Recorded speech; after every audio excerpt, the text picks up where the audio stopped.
मैं थोड़ा सा आपको बताना चाह रहा हूं एनएलसी के बारे में। एनएलसी जो है फॉर्मली अगर देखा जाए तो इनके पास जो चार्ज आया है नवंबर 2017 से तमाम तर मैनेजमेंट के और ऑपरेशंस के चार्ज एनएलसी के पास आए और एनएलसी के पास चार्ज आने के बाद यहां पर बहुत ज्यादा बेहतरी आई है।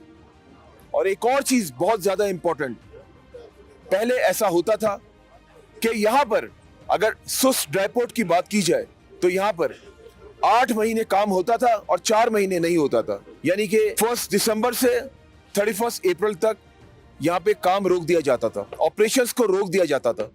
क्यों? क्योंकि स्नोफॉल, बर्फबारी की वजह से। लेकिन उसके बाद एनएलसी ने चाइना के साथ स्पेशल एग्रीमेंट किया। उस स्पेशल एग्रीमेंट में यह तय हुआ कि पूरा साल यहां पे काम किया जाएगा और यहां पे फैसिलिटीज जबरदस्त तरीके से यहाँ पे उनको मुहैया की गई हैं ताकि जो ट्रेडर्स हैं वो आराम से यहाँ पे काम कर सके, जो स्टेक होल्डर्स हैं, कस्टम ऑफिशियल्स हैं, तमाम तक को जो है एक अच्छे तरीके से फैसिलिटेट करके यहाँ पे वो अपने जो जितनी भी उनकी सरगर्मी है वो जारी और सारी रहे।